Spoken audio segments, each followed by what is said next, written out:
എന്റെ ഉദ്ദേശങ്ങളൊന്നും പഴയതുപോലെ ഫലിക്കുന്നില്ലല്ലോ. മനുഷ്യനെ ഭക്ഷണം, വസ്ത്രം, പാർപ്പിടം, ഇതാണ് നമുക്ക് പ്രാഥമികമായിട്ട് ആവശ്യമുള്ളത്. എന്താ സംശയമുണ്ടോ? അയ്യോ ഇല്ല, ഐ എം സോറി, മനസ്സിലായില്ല, സത്യമായിട്ട് മനസ്സിലായില്ല. അപ്പൊ നമ്മുടെ ജനങ്ങളുടെ മനസ്സാണ് ഈ കാണുന്നത്. കേരളത്തിലെ ജനങ്ങളിൽ നിന്ന് പിരിച്ച കാശാണല്ലോ സർക്കാർ കൊടുക്കുന്നത്. എന്തോ കുത്തി പറയുന്ന പോലെ എനിക്ക് ഫീൽ ചെയ്യുന്നുണ്ട് കേട്ടോ. കുത്തിയില്ലല്ലോ, കുത്താൻ പോണല്ലേ ഉള്ളൂ. ജനങ്ങൾ ഇടത് സർക്കാരിനൊപ്പം തന്നെ നിൽക്കുന്നു. ജനങ്ങൾ അല്ല, അത് നമുക്കറിയില്ല.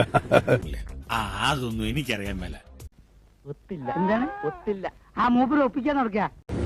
വസ്ത്രവും പാർപ്പിടവും, ഭക്ഷണം മാത്രം കിട്ടുന്നവരുണ്ട്, ഭക്ഷണവും പാർപ്പിടവും അല്ല വസ്ത്രവും കിട്ടുന്നവരുണ്ട്, ഇത് മൂന്നും കിട്ടുന്നവരുണ്ട്. കറക്റ്റാണല്ലേ? പക്ഷെ അപൂർവമായിട്ട് മാത്രമേ ഇങ്ങനെ പാർപ്പിടം ഒരു ജനത, ഒരു നാട്ടിലെ ജനങ്ങൾ മുഴുവൻ എല്ലാരും ചേർന്ന് ഇങ്ങനെ. നീ ഇവിടെ കൈവിടരുത്. എന്നെ നമ്പി നീ ഇവിടെ നിൽക്കണ്ട. ഇക്കാര്യത്തിൽ എനിക്ക് നിന്നോട് യാതൊരു സഹതാപവും ഇല്ല. അത്രയ്ക്ക് നീ ഇവിടെ കിടന്ന് അഹങ്കരിച്ചില്ലേ? ബെസ്റ്റ് രാജയോഗം.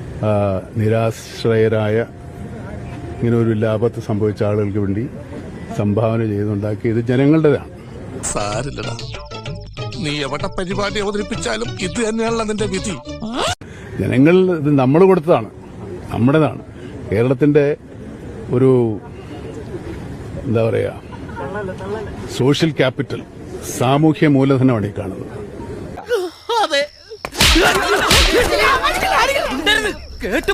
നമ്മുടെ മറ്റുള്ളവരോടുള്ള അനുതാപവും സഹതാപവും ഉണ്ടെന്നുള്ളത് കേരളത്തിലാണ് ഏറ്റവും കൂടുതൽ. എന്നാ ഞങ്ങൾ അങ്ങ് ഇറങ്ങട്ടെ. ആയിക്കോട്ടെ, സന്തോഷായി.